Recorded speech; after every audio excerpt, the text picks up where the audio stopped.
Hoje, dia do dentista, gostaria de parabenizar esses profissionais que fazem do nosso sorriso um lindo cartão de visitas. Que suas mãos consigam fazer cada dia mais pessoas sorrirem. Afinal, é a melhor recompensa que qualquer pessoa poderia ter.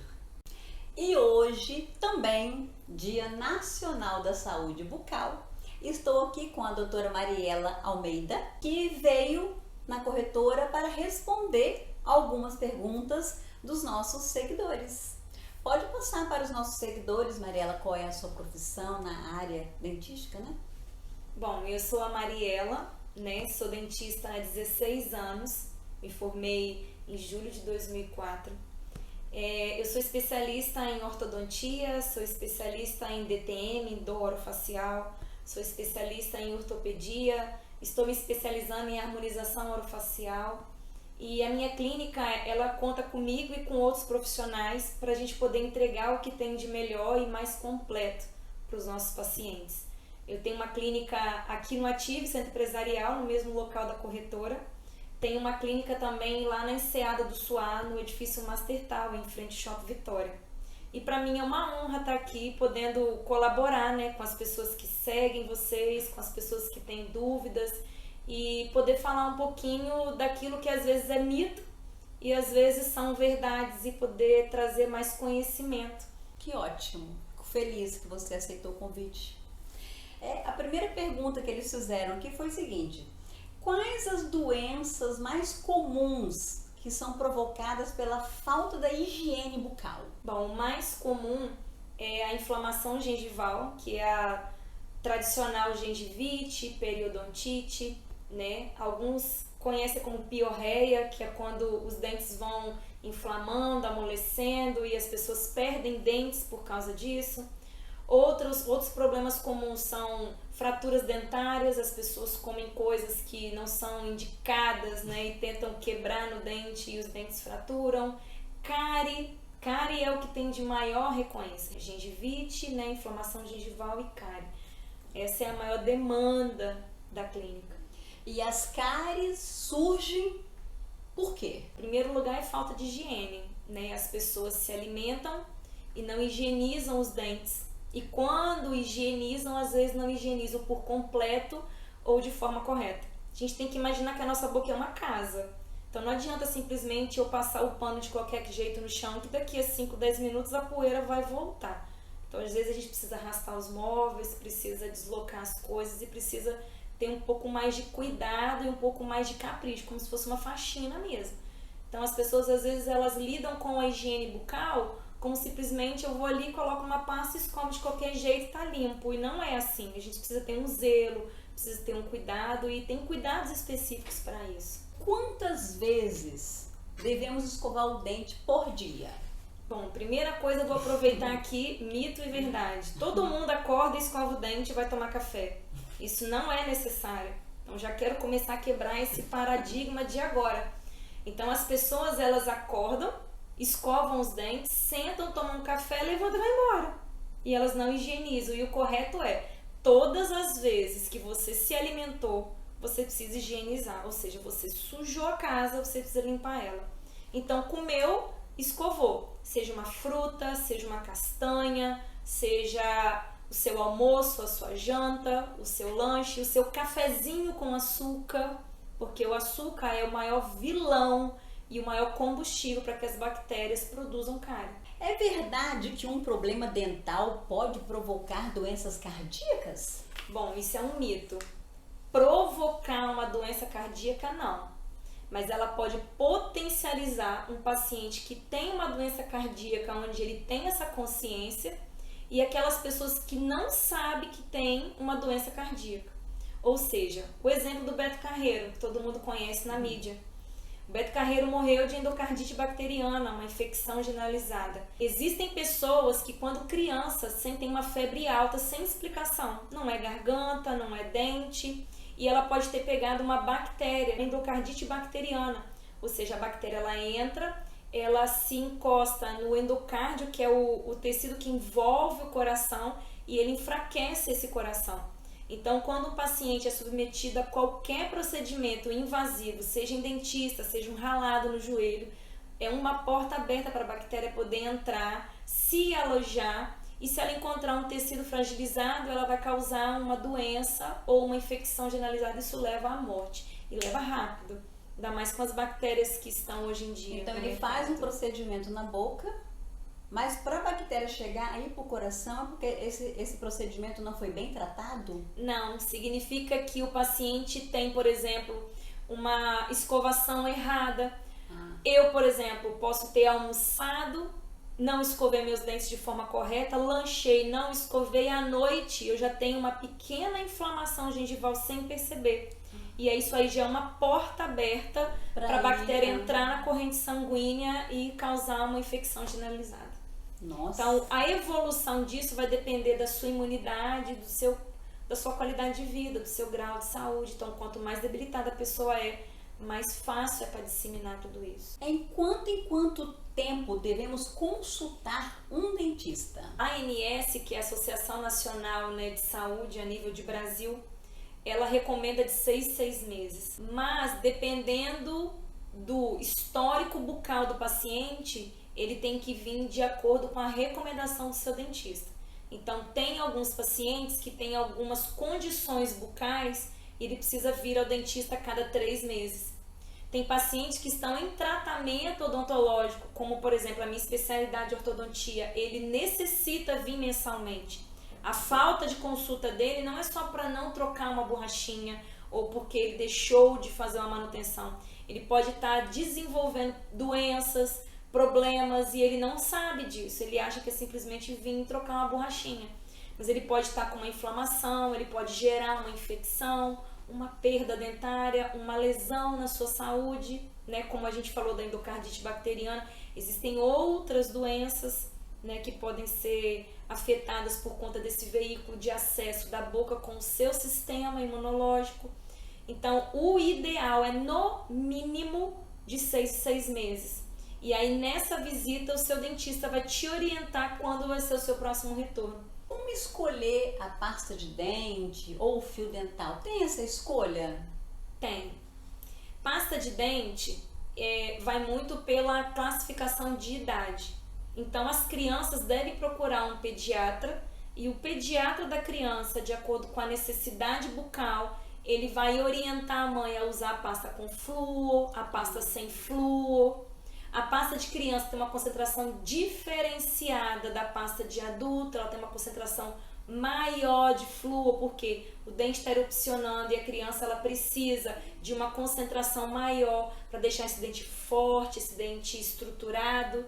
Então, tem um erro muito comum das mães darem pasta sem flúor para os filhos, e aí a criança cresce com um dente totalmente enfraquecido, totalmente suscetível a ser um adulto com repetição de cárie. Então, o ideal é procurar um pediatra para que ele olhe a condição, olhe a idade da criança, a realidade da sua casa e oriente os pais como fazer esses cuidados. E até qual idade que usa pasta com flúor a criança? Até que idade pode estar usando? A criança ela usa a partir do primeiro dente que nasceu. E vai até agora, que faixa etária? Até morrer, até nós que somos adultos. Agora, essa troca da pasta infantil para a pasta de adulto, ela vai com a maturação dental. Isso vai variar de criança para criança. Por exemplo, se eu sou um adolescente de 15 anos e meu último dente nasceu agora, eu vou permanecer com essa pasta infantil por mais 6 meses a 1 ano para maturar aquele dente que acabou de erupcionar, e depois eu transiciono para uma pasta de adulto.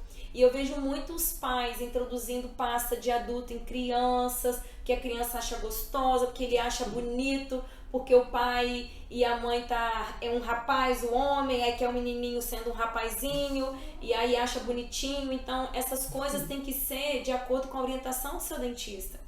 Então, por isso que tem que ter um acompanhamento regular.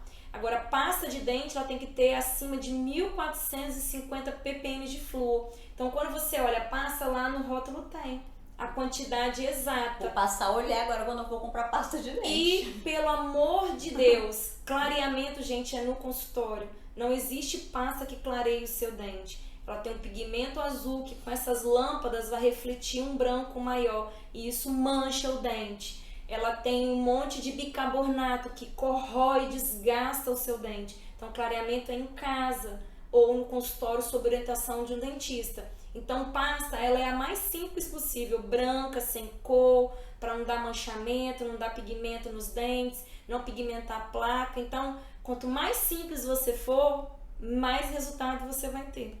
A partir de qual idade a gente começa a levar o filho ao dentista? Desde a barriga da mãe. Você leva o seu neném na barriga pro dentista. Então, o ideal é você fazer um pré-natal odontológico. Então, você leva o seu filho na sua gestação, porque nós vamos orientar você como se alimentar, como cuidar, porque os dentes dos seus filhos, eles são todos formados no ventre. Gente, eles não são formados pós o ventre. Então, nós vemos as trocas e o nascimento quando as crianças nascem. Então, a partir do 4º mês até o 6º mês, 7º mês, a criança começa a erupcionar os dentes. E essa variação vai até 15, 18 anos com as trocas dentárias. Mas a criança, ela forma todos os dentes, exceto o 2º molar permanente e o siso, dentro da barriga da mãe. Porque a criança, ela vai ser formada ali, tudo que a mãe ingere vai influenciar na qualidade desses dentes. Então, quando o bebezinho nasce, o ideal é trazer ao dentista para nós orientarmos na amamentação, orientarmos com relação às trocas, como usar, como higienizar o rolete, que é aquela gengivinha sem dente. Quando o primeiro dentinho nascer, que tipo de escova, que tipo de mordedor, que tipo de coisas utilizar, chupeta, se pode, se não pode. Então essas coisas é bom trazer ao longo da evolução da criança, porque nós vamos orientando e tirando alguns mitos, que às vezes as pessoas colocam como rigidez. Mas o mais importante ninguém fala, mas existe o teste da linguinha. Então quando o bebê nasce, ele nasce com a língua presa, algumas crianças. E o ideal é que a gente corrija isso no 1º mês de vida. Então, o ideal é que a mãe leve o seu filho a um dentista ou faça essa avaliação no hospital, se a criança nasceu com a linguinha presa. E aí traga para nós e a gente vai soltar essa linguinha da forma mais simples, entendeu? E o melhor alimento ele vai ter, a melhor remedinha é o peito da mãe. Onde ele vai ser acalentado de forma sem ter trauma, ter que levar maior para o dentista para fazer uma cirurgia debaixo de uma anestesia, e isso nem causa memória, né, ruim, afetiva na criança ao longo do desenvolvimento dela. Então essa continuidade com o consultório, essa conexão, ela gera adultos mais saudáveis emocionalmente com o dentista, né, e com uma saúde bucal mais adequada. Eu acredito que eu e você somos fruto de uma geração onde ir ao dentista era um sacrifício. Era um tormento. Morri de medo. Lá no dentista. A gente sofria muito nos dentistas, né? E esse foi um dos motivos que eu me tornei dentista, porque eu sofri muito na mão de um dentista com 10 anos de idade. Então, quando eu fui torturada, eu fui maltratada, eu fui tratada com dor, ali eu fiz uma decisão de que eu seria uma dentista diferente para os meus pacientes. Uma coisa é uma criança chorar por medo, e ela vai chorar e a fala dela vai ser choro, manifestando medo. Então isso é comum no consultório, você chegar e ver uma criança esgoelando na recepção, mas ela não está sendo maltratada. A criança não fala, a fala dela é o choro. Mas ela sentir dor, ela ser amordaçada, ela ser tratada por ignorância, por força, é uma decisão que eu tomei, que pelo menos os que passarem por mim, a geração que passar por mim não vai viver isso. Para finalizarmos aqui, que também você vai falar se é mito, né, ou se é verdade, as pessoas pensam que escovar o dente é só escova de dente e pasta de dente. É importante incentivar o uso do fio dental também nas crianças e adultos? Totalmente. O fio dental é a escova de dente entre os dentes. Na pergunta anterior, você me perguntou sobre que tipo de fio escolher, né? E eu vou até além, que tipo de escova escolher. As pessoas têm muitas dúvidas. No meu Instagram eu até fiz um vídeo rápido sobre isso. O que acontece? Fio dental. Eu uso fita, doutora? Eu uso fio? A escolha ela é sua. Você vai experimentar e vai ver aquilo que se adequa melhor a você. Eu gosto mais de fita, que é uma fitinha mais larga.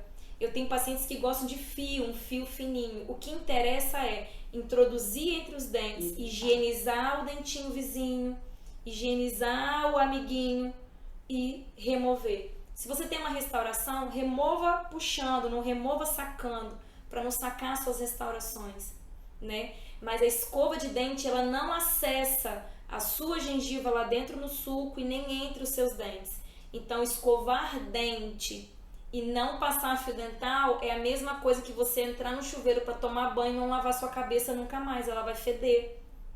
Não lavar o seu pé nunca mais, ele vai feder.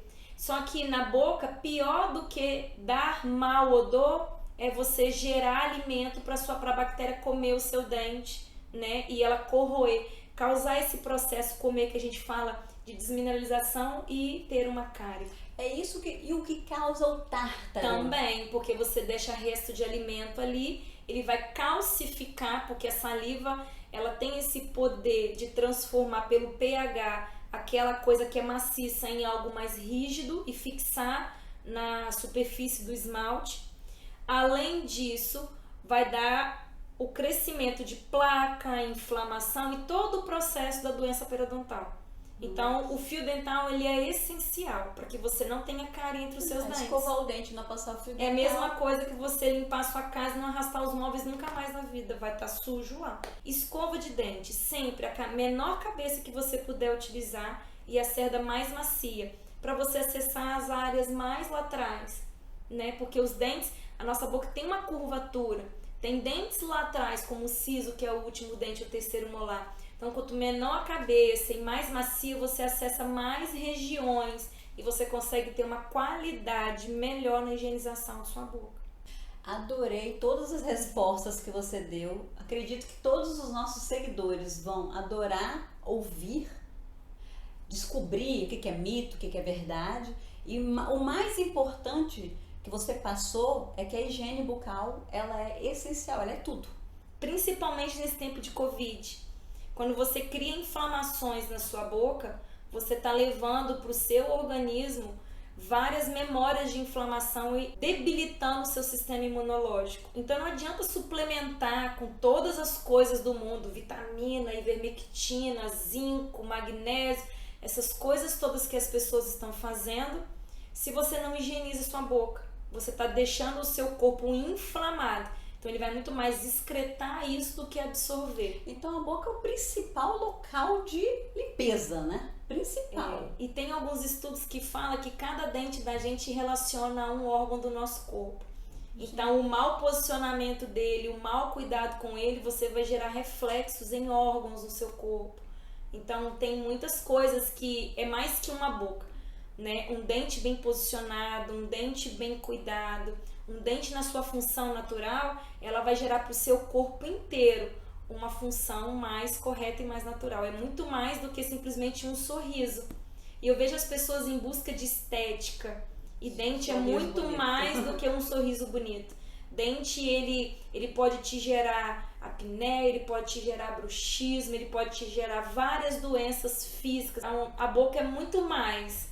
Eu falo que ela é a nossa porta de entrada. Ela que vai ditar o seu futuro, porque o que você bota dentro da sua boca vai refletir no seu físico, vai refletir no seu emocional. Ela fala muito mais do que só um sorriso. Você falou tudo, Mariela. Não teve mais pergunta para fazer. Adorei falar com você. Eu também me senti muito honrada. Eu fico assim feliz, porque nós já nos conhecemos há muito tempo. E para os seguidores, vou aproveitar que a Mariela está aqui, essa dentista aqui, que vocês viram que o que não falta é especialidade nessa dentista maravilhosa. E eu fiquei ainda muito mais contente quando eu soube que ela atende pelo plano odontológico OdontoSamp, tanto no empresarial como no pessoa física. Então, quando formos falar do OdontoSamp, olha, tem a Mariela aqui, especialista que atende pelo plano. Isso me deixou super feliz, tá? Vou indicar um monte de paciente para você. Amém, sejam bem-vindos.